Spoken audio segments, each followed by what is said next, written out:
काशी, दुनिया की सबसे प्राचीन नगरी, जहाँ हर गली में भक्ति का एक ही सुर गूंजता है, हर हर महादेव। यहाँ हर दीवार, हर कदम पर सदियों का ज्ञान, तपस्या और परंपरा साझी हुई है। काशी, जहाँ हर सुबह गंगा के किनारे सूर्य का पहला प्रकाश भी मंत्र बनकर गुनगुनाता है। काशी तो वैसे ही इतनी सुंदर है कि उसकी तारीफ जितनी भी कर लो हमेशा कम ही लगती है। लेकिन कहते हैं काशी अपनी सारी दिव्यता देव दीपावली के दिन पूरी तरह उजागर कर देती है। चलो साथ चलते हैं और काशी को उस तरह समझते हैं जैसे शायद पहले कभी ना समझा हो।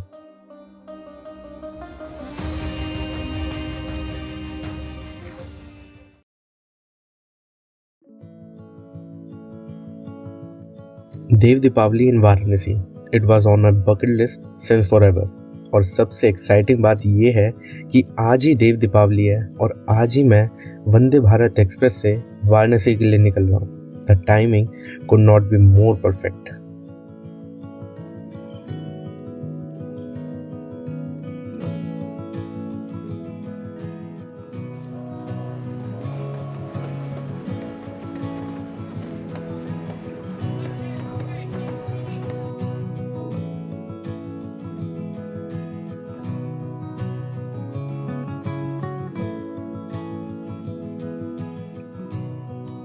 चाय की हल्की सी गर्माहट दिन की शुरुआत को खूबसूरत बना देती है। सुबह सुबह की चाय ऑलवेज हिट्स डिफरेंटली।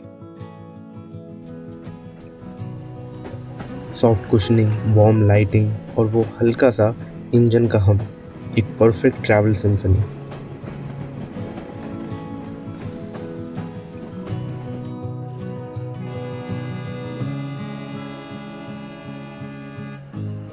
चाय के कुछ ही मिनट्स बाद ब्रेकफास्ट आ गया था।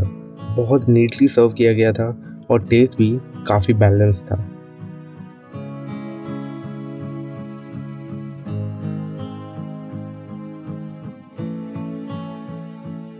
वंदे भारत की राइड इतनी स्टेडी और कंपोज थी कि कानपुर सेंट्रल तक का डिस्टेंस बिल्कुल सीमलेसली बीत गया।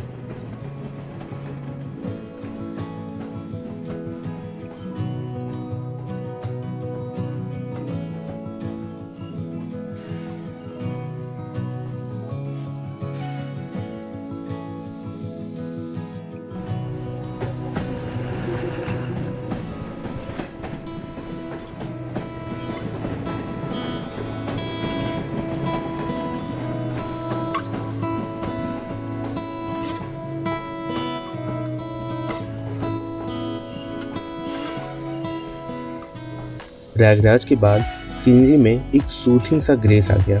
कुछ खास ड्रामेटिक नहीं, पर वो सिंप्लिसिटी ही इतनी खूबसूरत लग रही थी कि सफ़र का फील और मेलो हो गया।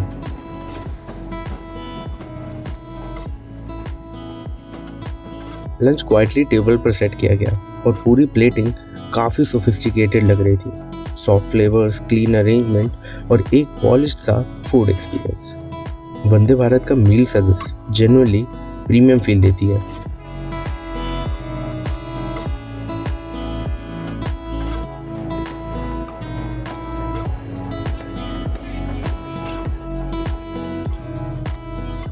वंदे भारत में सफ़र का रिदम ही इतना स्मूथ था कि वाराणसी तक पहुंचना ऑलमोस्ट एफर्टलेस लगा।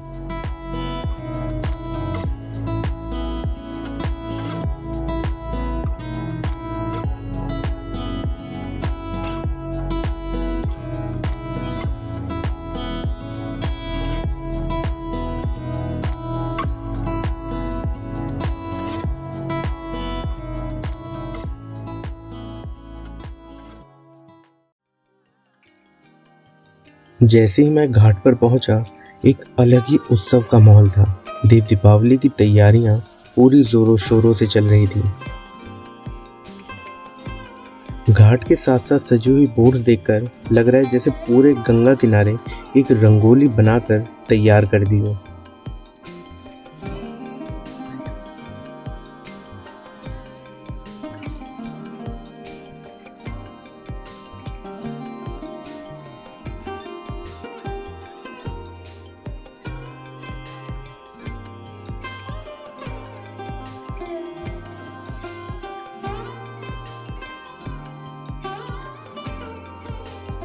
घाट के किनारे हजारों दिए सजा कर रख दिए गए थे। अभी रोशनी है, इसलिए लाइट्स और दिए अभी बुझे हुए हैं। सोचकर ही गूज़बम्स आ रहे हैं कि जब शाम उतरेगी और ये दिए एक साथ जगमगाएंगे तब ये नज़ारा कितना डिवाइन होगा।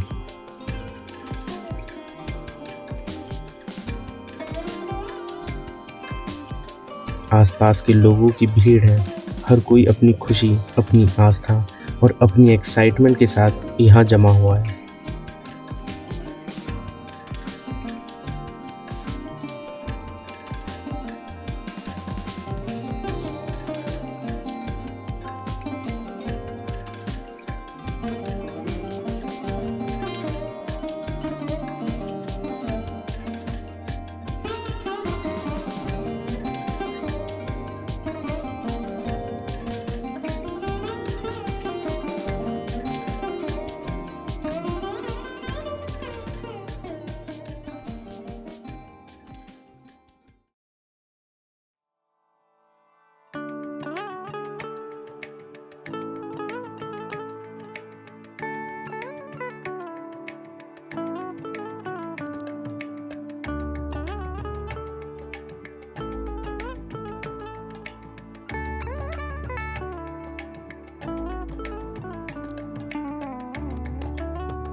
देव दीपावली में वाराणसी एक जगमग करता आस्था का सागर बन जाता है।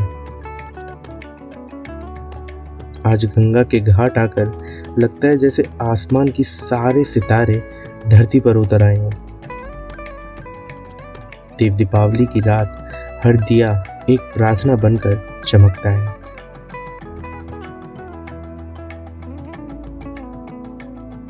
ऐसा लग रहा है जैसे सारे देवता इस शहर में उतर आए हों और हम उनकी रोशनी में खुद को खो रहे हों।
देव दीपावली क्यों मनाते हैं?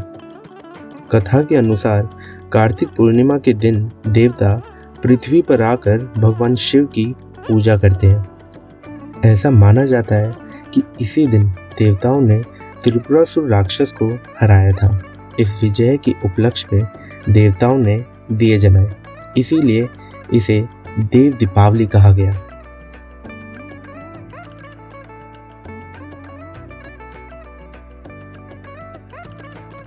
देव दीपावली पर अगर कुछ सबसे ज़्यादा एक्साइटिंग लगता है तो वो है यहाँ के फायरवर्क्स और लेज़र लाइट शो। दोनों अपने आप में बहुत मेस्मराइजिंग होते हैं।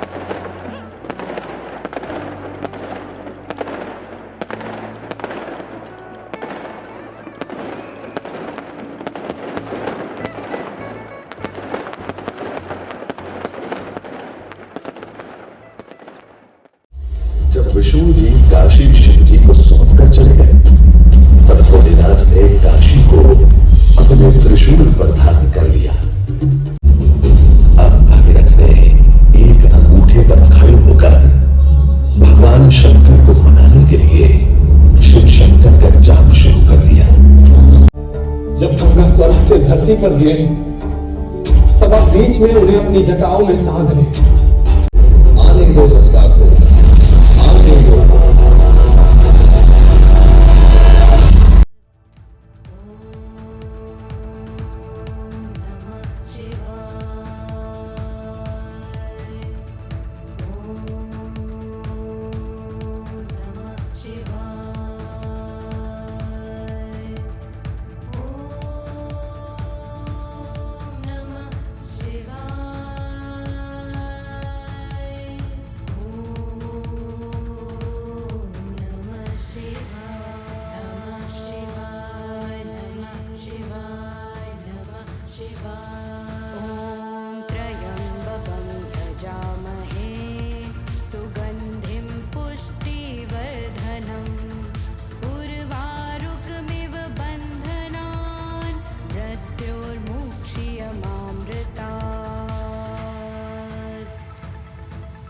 ॐ त्र्यम्बकं यजामहे सुगन्धिं पुष्टिवर्धनम् उर्वारुकमिव बन्धनान् मृत्योर्मुक्ष्यमामृतात्।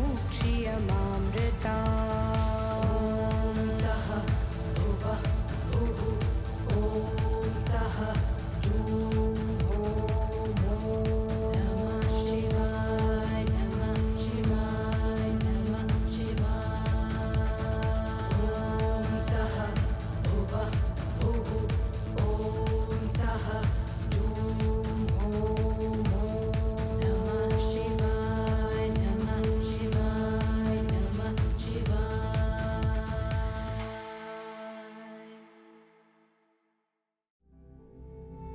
इस रोशनी को देखकर लगता है कि इसे एक बार देखना काफी नहीं, दिल को बार बार इसी जगह लौट कर आना है। इस रात का हुस्न, इस रात का तेजस और इस रात का एहसास, ये सब शब्दों से परे है। शायद ये कहना गलत नहीं होगा कि देव दीपावली पर काशी में होना असली में एक बड़ा सौभाग्य है। इसकी खूबसूरती ऐसी है जो कभी डाइल्यूट नहीं होती।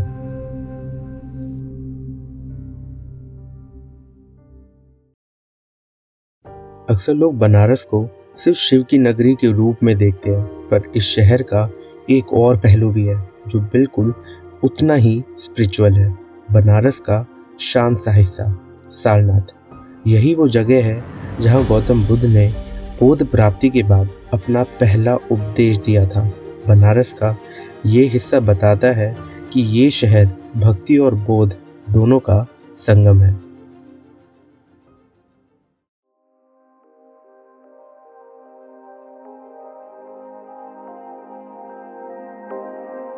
मुला गांधी कुटी विहार।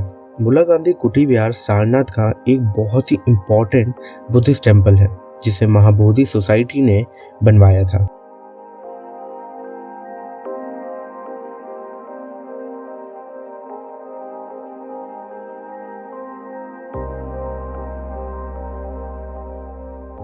यहाँ के अंदर golden Buddha statue, ancient Buddhist murals और चैंटिंग की हल्की सी वाइब्रेशन इस जगह को एक स्पिरिचुअल सेंचुरी बना देते हैं।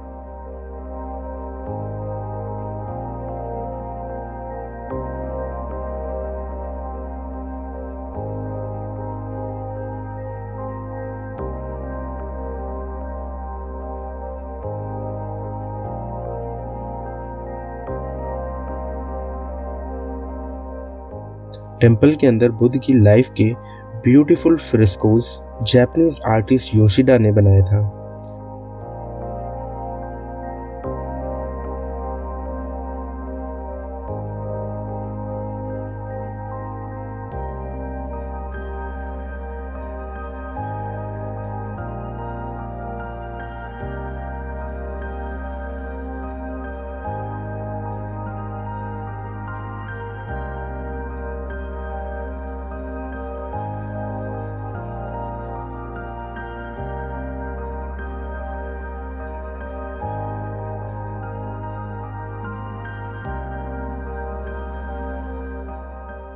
ये वही जगह के हैं जहां गौतम बुद्ध ने अपने पहले शिष्यों को धर्म का उपदेश दिया था।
वाट थाई टेम्पल। वाट थाई टेम्पल सारनाथ का एक बहुत ही शांत और विजुअली स्टनिंग बुद्धिस्ट टेम्पल है, जहाँ थाईलैंड की शांति और सारनाथ की पवित्रता एक साथ मिलकर एक सॉफ्ट सेक्रेड एक्सपीरियंस क्रिएट करती है। पूरा टेम्पल ट्रेडिशनल थाई आर्किटेक्चर पर बेस्ड है। अंदर एक लार्ज बुद्धा स्टैचू है, जिसे देखकर एक सटल सी पावर फील होती है। टेम्पल का पर्पस वर्शिप, मेडिटेशन और कल्चरल हार्मनी को प्रमोट करना है।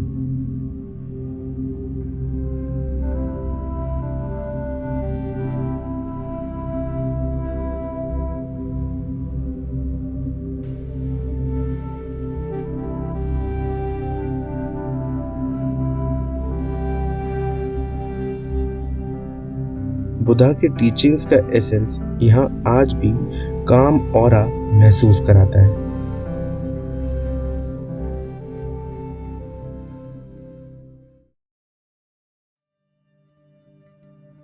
धार्मिक स्तूपा एक साइलेंट सिंबल है शांति, ज्ञान और बुद्धा के पहले पथ का। ये स्तूपा एक रिमाइंडर है उस ज्ञान का जिसने पूरी दुनिया का सोचने का तरीका बदल दिया। 6th सेंचुरी सीई में बनाया गया, बाद में गुप्ता रूलर्स ने एक्सपैंड किया।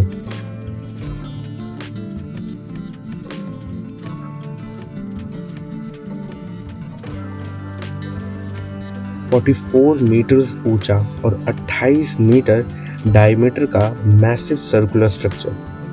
नीचे वाली साइड पर ब्यूटीफुल ज्योमेट्रिक और फ्लोरल कार्विंग्स मिलती है, बिल्कुल ancient Buddhist art.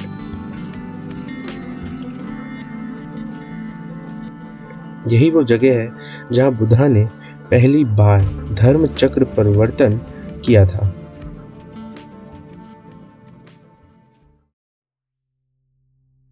Sarnath museum, ये इंडिया का सबसे पुराना साइट म्यूजियम है। यहाँ बुद्धा की टीचिंग्स, मौर्यन आर्ट और एंशिएंट बुद्धिस्ट स्क्रप्चर्स प्रिजर्व किए गए। यहीं अशोका का ओरिजिनल लाइन कैपिटल रखा हुआ है, जो हमारे नेशनल एम्बलम का सोर्स है।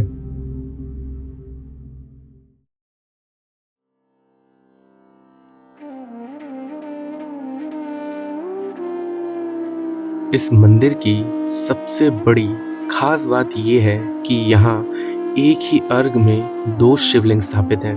पहला शिवलिंग सारंग ऋषि ने स्थापित किया था और दूसरा आदि शंकराचार्य ने। पुरानी कहानियों के मुताबिक सारंग देव, जो शिव जी के साले माने जाते हैं, उनके नाम पर ही ये मंदिर बना। लोगों का मानना है कि सावन के महीने में शिव जी यहाँ आकर आराम करते हैं, इसलिए सावन में यहाँ भारी भीड़ होती है। सारनाथ के बाद मैं गया स्वरवेद महामंदिर धाम। स्वरवेद महामंदिर धाम विहंगम योगा का एक स्पिरिचुअल सेंटर है।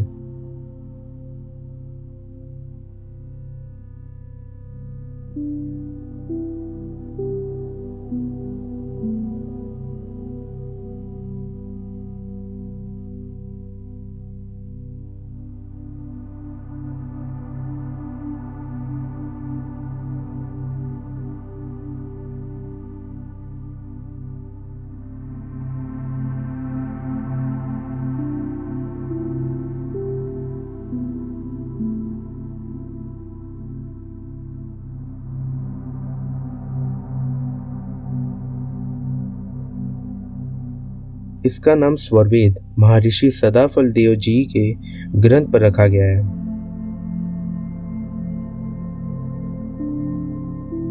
यह ध्यान और आत्मा के अनुभव पर बेस्ड टीचिंग्स को समझाया जाता है।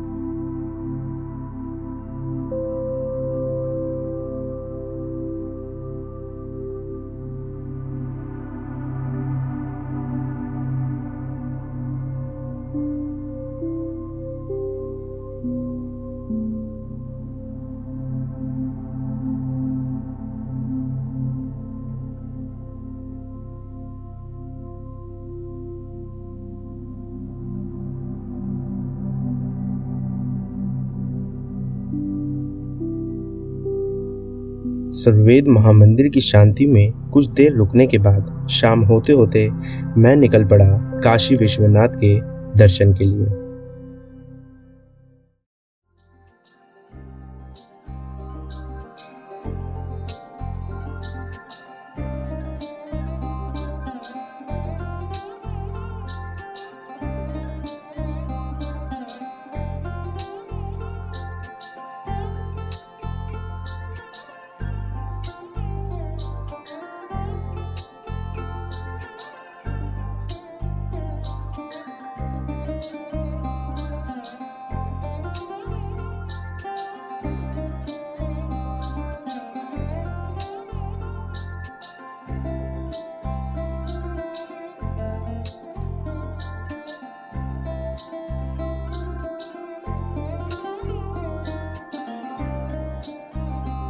काशी विश्वनाथ के पवित्र दर्शन के बाद एक क्रेविंग भी जागी, काशी की लेजेंडरी टमाटर चाट की। सोचा क्यों ना काशी चाट भंडार का वो आइकॉनिक टेस्ट का मजा लिया जाए। यहाँ की पॉपुलैरिटी का अंदाजा इस भीड़ से ही लग जाता है। चाट बनते ही लोग लिटरली छीन लेते हैं, तभी समझ आता है कि यहाँ प्लेट मिलने में वक्त क्यों लगता है।